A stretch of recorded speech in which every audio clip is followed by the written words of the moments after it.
Kita sampai kepada firman Tuhan. Hari ini kita akan melihat Kisah Rasul pasal 18 dan akan kita baca dari ayat 1 sampai 17. Ini mengenai pelayanan Paulus di Korintus. Korintus adalah kota di dalam jajahan Roma termasuk Eropa. Jadi kita melihat bagaimanakah Paulus melayani di Korintus yang masih asing kepada Paulus. Tapi Paulus tahu bahwasanya Roh Kudus menyertai dia dan dia maju terus mengabarkan Injil di Korintus walaupun dia telah mendapat banyak tekanan-tekanan di Athena. Sebab Paulus berangkat dari Athena menuju Korintus setelah dia melayani di Athena. Mari kita baca Kisah 18 ayat 1 sampai 17. Semua kita membaca. Saya membacakan satu ayat, kemudian saudara baca ayat berikutnya dengan suara yang jelas, terang dan kuat. Bukalah Alkitab saudara. Kita membaca semua dengan sungguh-sungguh dan dengan segenap hati. Karena firman Tuhan akan bawa berkat bagi kita. Dan kita mau Roh Kudus memberikan pengertian kepada kita. Mari kita mulai. Kisah Para Rasul pasal 18 ayat 1. Kemudian Paulus meninggalkan Athena lalu pergi ke Korintus.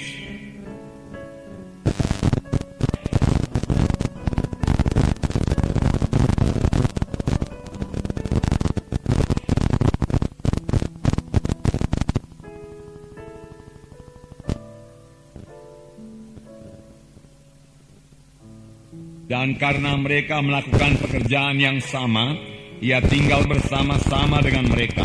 Mereka bekerja bersama-sama karena mereka sama-sama tukang kemah.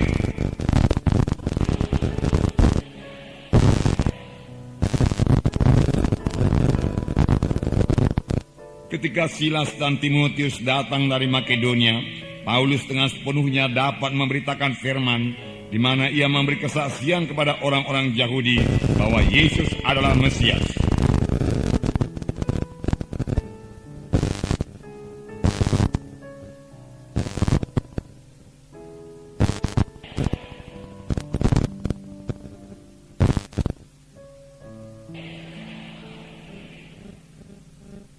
Maka keluarlah ia dari situ, lalu datang ke rumah seorang bernama Titius Justus, yang beribadah kepada Allah, yang rumahnya berdampingan dengan rumah ibadat.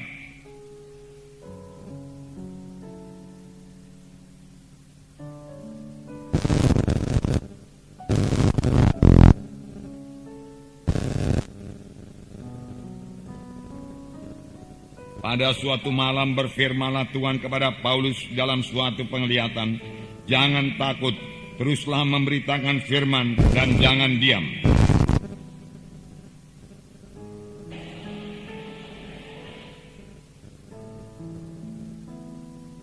Maka tinggallah Paulus di situ selama 1 tahun 6 bulan, dan dia mengajarkan firman Allah di tengah-tengah mereka.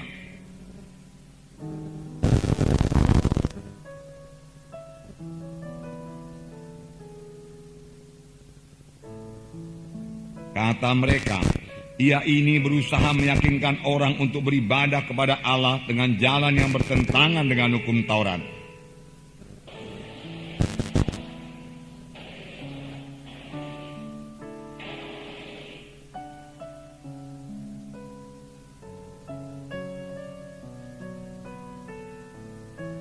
Tetapi kalau hal itu adalah perselisihan tentang perkataan atau nama atau hukum yang berlaku di antara kamu, maka hendaklah kamu sendiri mengurusnya, karena aku tidak rela menjadi hakim atas perkara yang demikian.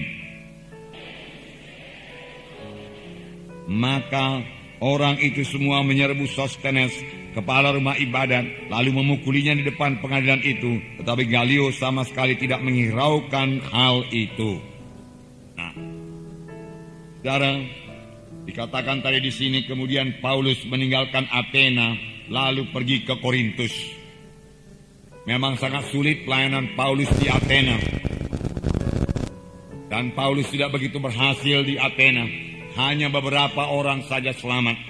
Mereka bahkan mengejek Paulus dan menertawakan Paulus. Oleh sebab itu Paulus mengambil keputusan untuk meninggalkan Athena dan berangkat ke Korintus. Kota Athena penuh dengan patung-patung dewa, penuh dengan kuil-kuil penyembahan berhala. Dan Athena ini juga banyak ahli-ahli falsafah yang sangat bangga dengan filsafat-filsafat mereka. Filsafat yaitu mereka dapat menerangkan sesuatu dengan perkataan yang tepat, yang enak kedengarannya, dan mereka sangat bangga dengan filsafat-filsafat mereka. Saya percaya saudara Sokrates salah seorang diantaranya berasal daripada Athena ini, saudara.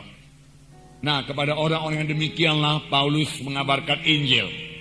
Karena Paulus merasa sangat sedih hati dan kasihan melihat mereka. Walaupun mereka mengatakan dirinya beragama, agama mereka, saudaraku, ada golongan Stoa, golongan Epikurus, dan lain sebagainya. Ya, tetapi itu semua tidak membawa mereka kepada keselamatan. Paulus merasa terbeban, Paulus merasa sedih, dan mengajak mereka untuk percaya kepada Tuhan Yesus sebagai Tuhan dan Juru Selamat mereka. Lalu Paulus selaku berbicara dalam majelis Areopagus mereka di Bukit Mars. Dia katakan satu khotbah yang terkenal, saudara. Begitu baik khotbah tersebut, saudara, tetapi hasilnya, saudaraku, tidak begitu banyak orang diselamatkan. Hanya beberapa orang saja selamat.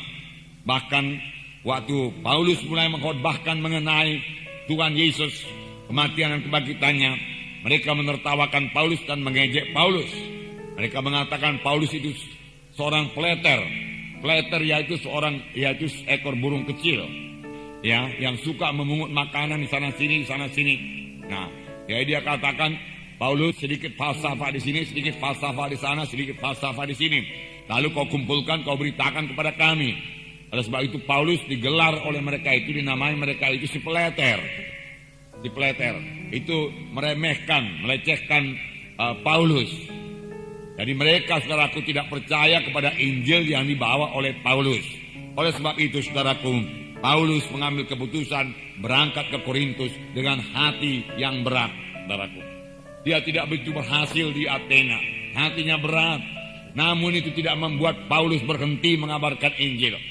Dia diejek di Athena, tetapi dia meneruskan pelayanannya ke Korintus. Nah, dia tidak mau kalah. Dan nanti kita baca bahwasanya sesampainya di Korintus dia sudah dalam keadaan lemah. Sampainya di Korintus dia sangat takut untuk gagal kembali. Dia khawatir dia gagal lagi. Dan itu membuat dia berserah dan bersandar sepenuhnya kepada Tuhan. Paulus waktu itu sendiri, saudaraku. Ya, Timotius dan Silas belum datang, saudara. Jadi dia mengabarkan Injil pada mulanya seorang diri saja di Korintus. Padahal Korintus kota yang besar, kota perdagangan pada waktu itu. Penduduknya kira-kira 400.000 jiwa. Itu masuk kota yang besar, jajahan Roma di Eropa. Kota ini megah, saudara, kaya. Tetapi kota ini juga memiliki akhlak yang sangat rendah. Karena dipenuhi dengan percabulan dan perzinahan. Dan orang-orang tunasusila banyak di sana. Karena di sana ada kuil, di mana kuil Afrodit, ada Dewi Venus, dikatakan Dewi Cinta, di mana di sana disediakan ya wanita-wanita tunasusila, saudaraku, untuk menyembah Venus ini, saudaraku. Dan ini adalah satu perbuatan amoral yang sangat dibenci oleh Tuhan. Jadi nyatalah, saudaraku, di Korintus ini Paulus menghadapi tantangan yang sangat berat. Tetapi dia percayakan Injil Tuhan. Dia percaya Injil Tuhan bisa mengobatkan mereka. Dan Tuhan yang mengutus Paulus ke Korintus. Oleh sebab itu bagaimanapun jahatnya kota itu, bagaimanapun najisnya kota Korintus itu, bagaimanapun gelapnya kota Korintus itu, Paulus mengabarkan Injil Tuhan dengan bersandar penuh kepada kuasa Tuhan. Nah, apa yang diperbuat oleh Paulus di Korintus? Yang pertama, saudaraku, kita melihat Paulus mengabarkan Tuhan Yesus yang tersalib dan bangkit dari kematian. Itulah berita Paulus. Kelihatannya di Athena, beritanya tidak begitu ditekankan kepada Yesus yang mati, Yesus Juru Selamat, mati menebus dosamu. Dia disalib, bangkit pada hari yang ketiga. Di Athena dia tidak menekankan pemberitaan itu. Bahkan dia mulai, saudaraku, dengan dewa-dewa mereka. Ya, Tuhan yang tidak dikenal itu yang kuberitakan kepadamu. Tuhan itu bukan benda-benda, bukan buatan tangan manusia dan lain sebagainya. Begitulah dia mulai khotbahnya dengan panjang lebar. Memang indah khotbahnya, saudaraku, tetapi tidak membawa hasil yang besar, saudaraku. Bagaimana khotbah Paulus?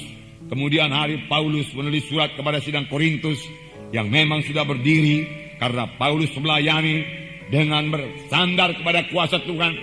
Dia tidak lagi bersandar kepada kekuatannya, kepada hikmatnya, tidak bersandar sepenuh pada kuasa Tuhan. Maka sidang Korintus berdiri dan menerima surat kiriman yang pertama dari Rasul Paulus dalam 1 Korintus pasal 2 ayat 1 sampai 5. 1 Korintus pasal 2 ayat 1 sampai 5. Saya bacakan kepada saudara bagaimana Paulus melayani di Korintus. Ini pelajaran kepada kita. Karena kita semua harus melayani. Amin, saudara. Karena kita juga semua harus mengabarkan Injil Tuhan. Dan kelihatannya di Korintus ini Paulus sangat berhasil. Walaupun saudara budayanya lain, tetapi Paulus berhasil mengabarkan Injil di Korintus. Sehingga sidang Tuhan berdiri di Korintus. Saya membacakan 1 Korintus pasal 2 ayat 1 sampai 5. Demikianlah pula ketika aku datang kepadamu, saudara-saudara, aku tidak datang dengan kata-kata indah atau dengan hikmat untuk menyampaikan kesaksian Allah kepada kamu. Sebab aku telah memutuskan untuk tidak mengetahui apa-apa di antara kamu selain Yesus Kristus, yaitu Dia yang disalibkan. Aku juga telah datang kepadamu dalam keadaan kelemahan dan dengan sangat takut dan gentar. Baik perkataanku maupun pemberitaanku tidak kusampaikan dengan kata-kata hikmat yang meyakinkan, tetapi dengan keyakinan akan kekuatan roh, supaya iman kamu jangan bergantung kepada hikmat manusia, tapi pada kekuatan Allah. Rupanya beginilah Paulus pada waktu dia datang di Korintus. Boleh jadi kelihatannya dari luar, saudaraku, dia dengan tegas memberitakan Injil Tuhan. Tetapi Paulus mengakui dia dalam kelemahan, dia katakan, dalam ketakutan yang amat sangat. Paulus berkata, rasul yang besar bisa ketakutan, saudaraku. Tetapi ketakutan Paulus ini membawa dia berserah dan bersandar sepenuhnya kepada Tuhan. Dia tidak mau gagal lagi sebagaimana dia gagal di Athena. Dia mau orang-orang di Korintus diselamatkan Tuhan. Dia bersandar sepenuhnya kepada Tuhan. Dia katakan, aku tidak memakai kata-kata indah. Aku tidak mau memakai kata-kata hikmat manusia. Tidak. Itu kutinggalkan. Aku telah memakai kata-kata manusia, hikmat manusia, untuk mengimbangi ahli-ahli falsafah di Athena. Tapi hasilnya minim sekali. Jangan lupa, saudara, bahwasanya Paulus juga belajar falsafah dari Gamaliel, guru yang ternama. Tentunya dia bertolak daripada perkataan-perkataan itu untuk memberitakan Injil Kristus. Itu yang dibuatnya di Athena. Tetapi di Korintus dia mengubah segalanya. Aku tidak mau memakai perkataan-perkataan hikmat manusia. Aku pakai perkataan Tuhan yang hidup. Dia katakan, untuk menyampaikan kesaksian Allah kepada kamu. Dan aku pun sudah memutuskan tidak mau mengetahui apa-apa di dalam kamu. Aku hanya mau tahu apakah kamu sudah kenal Yesus apa tidak. Apakah kamu memiliki Yesus dalam hatimu apa tidak. Apakah kamu kenal Dia, Juru Selamat itu, yang telah datang ke dunia ini, anak Allah adanya, yang tidak pernah berdosa, yang lahir daripada perawan Maria. Kemudian Dia disalibkan, mati, dikuburkan, bangkit pada hari yang ketiga, Yesus hidup. Itulah yang akan ku ketahui di antara kamu, apakah kamu sudah mengenalnya atau tidak. Itu saja yang mau ku ketahui. Dan kalau kamu belum mengetahuinya, aku beritakan kepadamu, dia katakan. Paulus sangat sadar akan keterbatasan manusiawinya, akan keterbatasan pengertiannya secara manusia, sehingga dia dalam keadaan ketakutan. Di sini dikatakan, aku telah datang kepadamu dalam kelemahan dan dengan sangat takut dan gentar. Paulus mengakui semua kelemahannya. Tetapi dikatakan Baik perkataanku maupun pemberitaanku tidak kusampaikan dengan kata-kata hikmat yang meyakinkan, tetapi dengan keyakinan akan kekuatan roh. Sekarang aku tidak bersandar lagi kepada hikmatku, hikmat manusiawiku tidak, kepada kefasihan lidahku tidak lagi, dia katakan. Aku sekarang, dia katakan, bergantung kepada keyakinan akan kekuatan Roh Kudus, akan urapan Roh Kudus. Aku bergantung sepenuhnya kepada Roh Suci untuk mengabarkan Injil ini kepadamu, berita ini kepadamu, supaya iman kamu jangan bergantung kepada manusia, tetapi imanmu bergantung kepada kuasa Tuhan yang belum berubah itu, dia katakan. Nah, saudara yang kekasih dalam nama Yesus, Paulus berhasil, saudaraku. Dan Paulus kemudian mengatakan dalam 1 Korintus pasal 1 ayat 18. 1 Korintus 1 ayat 18, saya membacakan kepada saudara. Mengapa dia tidak lagi memberitakan hikmat manusia? Di sini dikatakan, sebab pemberitaan tentang salib memang adalah kebodohan kepada mereka yang akan binasa. Tapi bagi kita yang selamatkan, pemberitaan itu adalah kekuatan Allah. Aku tidak mau memberitakan hikmat manusia. Aku memberitakan salib. Aku memberitakan Yesus yang tersalib. Yesus juru selamat yang mati mengangkat dosa manusia ini. Itulah yang kuberitakan, Paulus berkata. Dan orang dunia yang akan binasa mengatakan itu pemberitaan bodoh, pemberitaan yang ketinggalan zaman. Tetapi kepada orang yang mau percaya dan diselamatkan, itulah dia kuasa Allah, kekuatan Allah yang menyelamatkan dia, kuasa Allah yang menyucikan semua dosanya. Berita tentang salib membawa jiwa-jiwa itu lahir baru. Berita tentang salib membawa jiwa-jiwa kepada keselamatan, keampunan dosa, kekuatan Allah. Ya, saudara, dan Paulus berbicara bahwasanya hikmat dunia ini bagaimanapun tingginya, sayangnya banyak penginjil memakai, saudaraku, hikmat dunia ini dalam penginjilan. Banyak penginjil, banyak hamba-hamba Tuhan, pendeta, doktor-doktor teologi, saudaraku, memasukkan ilmu-ilmu falsafah, saudaraku, dalam khotbahnya. Tidak heran gereja kehilangan kuasa. Kuasa itu terdapat dalam pemberitaan firman Tuhan yang hidup. Firman Tuhan juga berkata bahwasanya firman Tuhan itu hidup dan berkuasa. Bukan falsafah manusia yang berkuasa, bukan hikmat manusia yang berkuasa. Baguslah memiliki hikmat manusia, pengetahuan dunia ini bagus, tapi itu tidak cukup membawa kita kepada keselamatan. Tidak cukup membawa kita kepada bebas daripada dosa, bebas daripada ikatan. Tidak cukup, tidak cukup.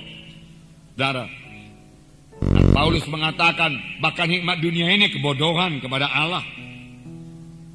Jadi kapan gereja mulai memberitakan hikmat manusia, falsafah manusia, maka gereja akan kehilangan kuasa. Saudara, ada hikmat Tuhan, ada hikmat dari Tuhan. Amin, saudara. Ada. Biarlah kita memiliki hikmat daripada Tuhan. Nanti kita baca bahwasanya hikmat dari Tuhan ini mempermalukan orang yang berhikmat. Paulus berkata, saudara, dalam Tuhan berhimpun semua hikmat. Hikmat daripada Tuhan berasal daripada wahyu daripada Tuhan, di mana Tuhan membukakan rahasia firman-Nya kepada kita. Saudara, kita mengambil contoh Daniel dan kawan-kawannya yang ditawan oleh Raja Nebukadnezar ke Babel. Lalu mereka diajar, saudaraku, ilmu orang Babel.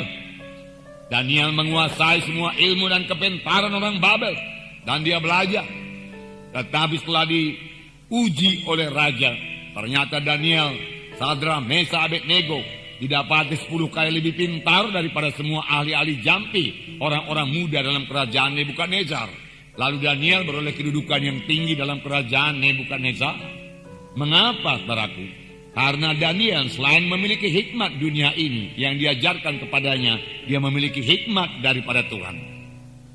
Pada waktu, saudaraku, segala ahli jampi, pemimpi-pemimpi, saudaraku, orang-orang Babel, saudaraku, tidak bisa menafsirkan mimpi Raja Nebukadnezar, Daniel tampil, saudaraku, dan berkata bahwasanya Tuhanlah yang mengartikan, menafsirkan segala mimpi, dia katakan. Dan Tuhan memberikan hikmat yang luar biasa kepada Daniel. Dan dia menerangkan mimpi Raja Nebukadnezar yang masih berguna bagi kita sampai sekarang ini. Amin, saudara. Karena saya percaya sekarang ini adalah kerajaan daripada tanah liat dan besi yang tidak bisa bersatu, saudaraku. Nah, saudara, kemudian datang satu batu gunung yang besar yang akan melanda. Dia katakan patung tersebut hancur lebur semua. Inilah dia akhir zaman, kedatangan Tuhan Yesus, saudaraku. Kaki daripada mimpi raja di muka daerah terbuat daripada tanah liat. Tanah liat dan besi yang tidak bisa bersatu. Tanah liat dengan besi tidak bisa bersatu, saudaraku. Nah, saudaraku yang kasih dalam nama Yesus. Pada waktu, saudaraku, Daniel, karena Daniel dikaruniai Tuhan umur yang panjang. Dia ikut dalam pemerintahan orang Kasdim, saudaraku, media Persia. Didapati juga bahwasanya Daniel itu, saudaraku, lebih pintar jauh daripada semua ahli-ahli dalam kerajaan media Persia itu, saudaraku, yang dibawa Darius, saudaraku. Mengapa? Karena Daniel memiliki hikmat yang daripada Tuhan. Hikmat yang daripada Tuhan. Baiklah saya bacakan kepada saudara. Bahwasanya dalam Tuhan Yesus, saudaraku, kita ini bisa berubah. Dalam 1 Korintus pasal 1. Ini juga masih mengenai orang Korintus. Ayat 26 sampai 29. Ya. Sini dikatakan bahwasanya orang Korintus berubah. Ayat 26. Ingat saja saudara-saudara bagaimana keadaan kamu ketika kamu dipanggil. Menurut ukuran manusia tidak banyak orang bijak. Menurut ukuran manusia tidak banyak orang bijak. Tidak banyak orang yang berpengaruh. Tidak banyak orang yang terpandang. Puji Tuhan. Tuhan memanggil kita juga demikian ini, saudara. Tidak banyak orang yang bijak. Bukan berarti tidak ada, saudaraku, ada. Bukan berarti orang bijak, orang berhikmat dunia ini tidak bisa selamatkan Tuhan. Bisa. Sepanjang dia, saudaraku, mengakui bahwasanya hikmat duniawinya itu tidak bisa membawa dia kepada keselamatan. Lalu dia mulai mengakui hikmat daripada Tuhan. Bisa selamat. Namun firman Tuhan berkata tidak banyak. Pujilah Tuhan, saudaraku. Tidak banyak yang berhikmat. Ada, tapi tidak banyak. Yang banyak orang-orang sederhana. Karena Tuhan juga berkata, marilah kamu sekalian letih dan beban berat, aku memberi sentosa kepadamu. Orang-orang sederhana ini yang banyak letih, berbeban berat, dan dia yang menjawab panggilan Tuhan. Orang yang berhikmat dunia ini dan kaya dalam dunia ini, dia merasa tidak terbeban. Dia tidak memiliki beban yang berat, karena hati nuraninya telah dikeraskannya. Dia tidak memikirkan jiwanya. Dia pikirkan yang sebatas dunia ini saja. Bisa hidup senang di dunia ini sudahlah. Hidup baik-baik di dunia ini sudahlah. Lainnya serahkan kepada Tuhan. Dia tidak memikirkan bahwasanya keselamatan itu perlu. Keselamatan harus dicari. Sehingga bertemu dengan keselamatan dan bertemu dengan keampunan dosa untuk beroleh hidup yang kekal. Ayat 27. Tetapi apa yang bodoh bagi dunia dipilih Allah untuk memalukan orang-orang yang berhikmat. Nah, dan apa yang lemah bagi dunia dipilih Allah untuk memalukan orang yang kuat. Apakah artinya ini? Yang bodoh bagi dunia ini dipilih Allah untuk memalukan orang-orang yang berhikmat. Berarti orang bodoh itu berubah setelah dia mendengarkan Injil Tuhan. Amin, saudara. Berubah. Sehingga dia bisa bicara kepada orang yang berhikmat. Dan orang yang berhikmat itu heran. Sama sebagaimana Petrus berbicara kepada ahli-ahli Taurat, imam-imam. Dan itu heran, orang itu heran melihat bahwasanya Petrus bisa berbicara dengan jelas dan terang, dengan berhikmat, tidak bodoh lagi. Lalu mereka mengetahui bahwasanya Petrus itu pengikut Tuhan Yesus. Amin, saudara. Padahal sebenarnya dikatakan lebih dahulu Petrus penuh dengan Roh Kudus. Lalu mulai menjawab mereka. Rupanya hikmat Paulus itu datang daripada Roh Kudus. Amin, saudara. Memang anak-anak Tuhan yang dipenuhkan dengan Roh Kudus sungguh-sungguh beroleh hikmat Tuhan. Oleh sebab itu mari kita semua penuh dengan Roh Kudus supaya kita beroleh hikmat untuk berkata-kata dan mulai menyaksikan Injil Yesus pada orang-orang yang belum diselamatkan. Nah, kemudian dikatakan banyak apa yang lemah bagi dunia dipilih Allah untuk memalukan apa yang kuat. Nah, puji Tuhan, saudaraku. Saudara berkata, apakah ini berlaku bagi kelemahan badani? Saya percaya kelemahan badani pun ditolong oleh Tuhan. Tuhan mengkuatkan tubuh-tubuh kita yang fana ini. Roh Kudus menghidupkan tubuh kita ini. Sehingga kita yang lemah ini pun dikuatkan oleh Tuhan. Sehingga kita boleh mempermalukan orang yang kuat. Saudaraku, amin saudara. Ya. Pada permulaan pelayanan ini, dalam pelayanan kami banyak orang sakit, terutama penyakit pada waktu penyakit TBC, orang yang sudah kurus, saudaraku, kurus kering, dan kami berangkat menginjil. Maunya saya ini, saudaraku, yang lemah-lemah begitu, yang sakit-sakit begitu, nggak usahlah ikut menginjil, sudahlah. Karena saya pikir jalan kaki nanti mereka tidak sanggup, kena hujan mereka tidak sanggup. Nyatanya mereka lebih kuat lagi daripada kami. Karena sudah disembuhkan Tuhan. Mereka jalan terus, hujan pun jalan, pulang malam lagi. Saudara, tidak ada sesak napas. Saudara, mereka lebih kuat. Karena dalam kelemahannya mereka bersandar kepada Tuhan. Sama sebagaimana Paulus dalam kelemahan dan ketakutan itu membawa dia berserah kepada Tuhan. Dan Tuhan tidak pernah mempermalukan orang yang bersandar kepadanya. Amin, saudaraku. Pujilah Tuhan, saudaraku, puji Tuhan. Dan apa yang tidak terpandang dan yang hina bagi dunia dipilih Allah. Bahkan apa yang tidak berarti dipilih Allah untuk meniadakan yang berarti. Supaya jangan ada seorang manusia pun yang memegahkan diri di hadapan Allah. Jadi kalaupun sekarang Tuhan sudah memberikan hikmat pada saudara, muliakan Tuhan dengan hikmat yang saudara peroleh daripada Tuhan. Jangan ada seorang memegahkan diri di hadapan Allah. Semua datang daripada Tuhan. Ada di antara saudara yang sudah diberkati Tuhan dengan berkat materi. Dahulu tidak ada berkat demikian, sekarang sudah ada. Pujilah Tuhan, saudaraku. Karena semua itu berasal daripada Tuhan, bukan karena kuat saudara, bukan karena gagah saudara. Biarlah tidak seorang memegahkan dirinya di hadapan Allah. Semua datang daripada Tuhan. Saudara sudah sehat, haleluya. Tanya Tuhan, untuk apa kesehatan saya ini? Tuhan, saya pakai Tuhan. Tuhan, biarlah ini semua bagimu Tuhan. Pujilah Tuhan. Nah, Korintus berubah karena pemberitaan Injil Tuhan. Dipilih Tuhan orang-orang sederhana, kemudian orang-orang sederhana ini berubah. Bahkan lebih daripada itu, keadaan orang Korintus yang parah seperti saya katakan tadi, di mana mereka menyembah berhala dalam percabulan, dalam hidup dalam kenajisan, berubah juga. Mari saya bacakan dalam 1 Korintus pasal 6 ayat 9. Inilah keadaan orang Korintus. Ayat 9. Karena Paulus berkata, dahulu banyak di antara kamu begini, tapi kamu sudah berubah. Amin. Kalau dahulu kalian kita seperti yang saya bacakan ini, mari berubah sungguh-sungguh. Dan jangan pernah kembali kepada hal yang lama. Jangan pikirkan hal yang lama lagi. Yang sudahlah, kuburkan semua. Amin, saudara. Oleh sebab itu saudara juga perlu dibaptiskan. Minggu depan ada baptisan. Sehingga kalau hidup kita yang lama itu ada dosa, bencian Tuhan yang mengikat manusia lama kita, kuburkanlah manusia lama itu dalam baptisan. Nah, saudara boleh memulai satu hidup yang baru dalam Tuhan. Itulah dia baptisan air. Oleh sebab itu jangan anggap, saudaraku, baptisan air sana upacara gereja saja. Itu mengubahkan saudara. 1 Korintus pasal 6 ayat 9. Atau tidak tahukah kamu bahwa orang-orang yang tidak adil tidak akan mendapat bagian dalam kerajaan Allah? Jangan lupa dalam ayat 11 saya bacakan sebentar. Dan beberapa orang di antara kamu demikianlah dahulu. Jadi saya bacakan lagi ayat 9. Atau tidak tahukah kamu bahwa orang-orang yang tidak adil tidak akan mendapat bagian dalam kerajaan Allah? Rupanya tidak adil, tidak mendapat bagian dalam kerajaan Allah. Mari adil.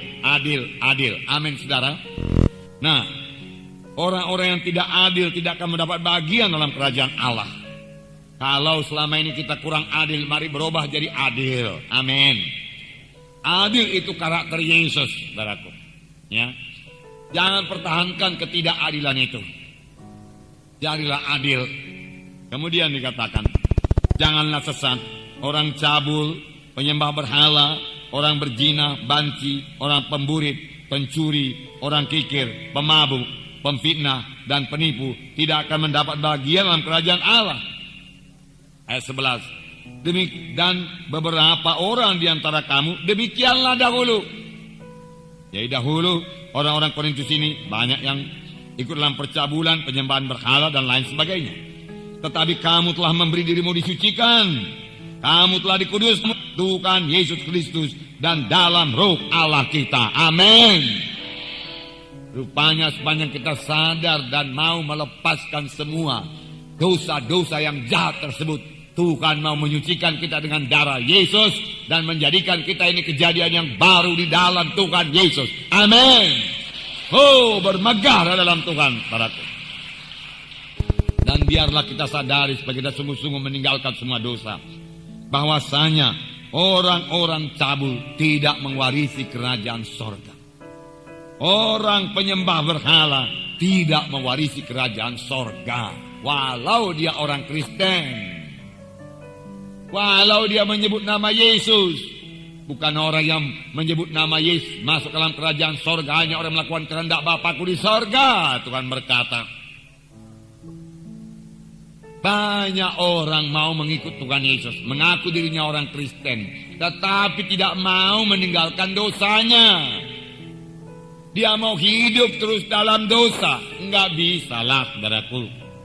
Firman Tuhan berkata, ya, tidak akan mendapat bagian dalam kerajaan Allah kecuali dia bertobat sungguh-sungguh. Karena ini kehendak daging. Karena kalau kamu hidup menurut kehendak daging, kamu akan mati kelak. Banyak orang suka agama. Suka dia peraturan-peraturan agama orang Kristen ini. Tepat, baik, dia katakan. Tapi dia tidak suka kalau diajak hidup suci. Kalau diajak meninggalkan penyembahan berhala, dia nggak suka. Kalau diajak meninggalkan adat-adat penyembahan berhala, dia nggak suka. Tapi kalau dikatakan berbahagialah kamu, oh dia suka. Katakan kamu bebas daripada kutuk dosa menerima berkat Abraham, dia suka. Kamu akan menjadi berkuasa, tidak menjadi kepala dan tidak menjadi ekor. Dia suka. Dia mau. Aku datang supaya domba itu beroleh hidup yang berkelimpahan. Dia mau. Segala yang dipegangnya akan berhasil. Dia mau. Dia mau. Berikan sama aku Tuhan. 2 kali ganda. Urapan. Oh dia mau urapan. Dia mau. Tapi kesucian bagaimana? Apakah dia juga mau kesucian? Aku mau kesucian Tuhan. Aku mau menyangkal diriku. Di sini dikatakan penyembah berhala, ya, orang berzina, pemabuk, banci, pemburit, pencuri, orang kikir, pemabuk, pemfitnah, dan penipu tidak akan mendapat bagian dalam kerajaan Allah. Dahulu pernah kita baca firman Tuhan mengenai menipu, termasuk memberikan kesan tidak seperti yang sebenarnya kepada orang lain. Kita mengatur cerita kita demikian rupa sehingga orang mendapat kesan apa yang terjadi itu, saudaraku, menurut cerita kita yang dia dengar tidak sama dengan kejadian sebenarnya karena kita robah, saudaraku. Itu juga termasuk penipuan. Dan firman Tuhan berkata dia tidak mewarisi kerajaan Allah. Harus bertobat. Masuk dalam kesucian Tuhan. Amin saudara. Hendaklah kamu kudus karena aku kudus. Firman Tuhan berkata. Kamu kudus karena aku kudus. Firman Tuhan berkata. Bisakah kita hidup seperti ini? Paulus berkata. Dan beberapa orang di antara kamu demikianlah dahulu. Paulus terus terang mengatakan kepada mereka itu. Kamu dahulu demikian. Tetapi kamu telah memberi dirimu disucikan. Kamu telah dikuduskan. Kamu telah dibenarkan dalam nama Tuhan Yesus Kristus dan dalam roh Allah kita. Kamu telah disucikan karena kamu bertobat. Kamu menerima sebagai Tuhan dan Juru Selamat hidup berubah. Dan seterusnya. Dan seterusnya. Firman Tuhan berkata dalam Roma 8 ayat 13. Sebab jika kamu hidup menurut daging, kamu akan mati. Tetapi jika oleh roh kamu mematikan perbuatan-perbuatan tubuhmu, kamu akan hidup. Kalau kamu hidup menurut daging, kamu akan mati. Tapi ada Roh Kudus yang berkuasa dalam kita. Dalam nama Yesus. Dengan kuasa Roh Kudus yang ada dalamku. Kumatikan engkau kehendak daging. Kumatikan engkau pikiran-pikiran percabulan, tindakan-tindakan percabulan, kecemaran, hawa nafsu. Saya tindak engkau semua di dalam nama Yesus. Saya tinggalkan mabuk-mabuk. Saya tinggalkan perjudian. Saya tinggalkan kenajisan di dalam nama Yesus. Roh Kudus tolong aku. Aku mau hidup kudus. Aku mau hidup suci dalam nama Yesus. Aku memberi diriku dibaptis dalam nama Yesus. Bukan hanya baptisan air Tuhan, baptisan Roh Kudus juga berikan kepada aku Tuhan. Aku mau dibaptis Tuhan. Kuserahkan diriku untuk dibaptis. Aku mau mulai hidup suci. Karena kalau aku terus hidup dalam semua perkara ini, walaupun aku ke gereja, walaupun aku KKS, aku tidak mau hidup yang kekal. Itu kebenaran, saudara. Saudara mau lebih jelas, Galatia pasal 5. Galatia pasal 5. Ayat 19 sampai 21 saya bacakan kepada saudara. Perbuatan daging telah nyata, yaitu percabulan, kecemaran, hawa nafsu, penyembahan berhala, sihir, perseteruan, perselisihan, iri hati, amarah, kepentingan diri sendiri, percideraan, roh pemecah, kedengkian, kemabukan, pesta pora, dan sebagainya. Terhadap semuanya itu kuperingatkan kamu, seperti yang telah kubuat dahulu, bahwa barang siapa melakukan hal-hal yang demikian tidak akan mendapat bahagian dalam kerajaan Allah. Paulus sekali lagi menerangkan, ku peringatkan kamu, orang-orang yang berbuat demikian tidak akan mendapat bagian dalam kerajaan Allah. Dan jangan lupa ini dituliskan kepada sidang Galatia, bukan kepada orang dunia, pada anak-anak Tuhan. Penyembahan berhala, tinggalkanlah penyembahan berhala. Jangan terikut lagi di dalamnya. Tiap kali bangsa Israel menyembah berhala, saudara, kesusahan datang kepadanya. Yang bangsa lainlah datang menjajah dia. Bangsa Midian datang, Amalek datang menjajah dia, saudaraku. Apaan dia menyembah Baal Asitoret, dia dikalahkan, dia ditawan ke Babel, dan lain sebagainya. Selalu terjadi kesusahan, keberatan kalau bangsa pilihan Tuhan itu berpaling daripada jalan Tuhan. Nah, saudaraku yang kekasih dalam nama Yesus, Tuhan mengubahkan kita semua. Biarlah kita semua berubah terus. Petrus, saudaraku yang penakut, yang kepada dayang-dayang saja sudah takut, diubahkan Tuhan dan dilengkapi Tuhan. Dalam Kisah 5 ayat 15 dikatakan, bayang-bayang Petrus menyembuhkan orang sakit. Haleluya. Haleluya, saudara.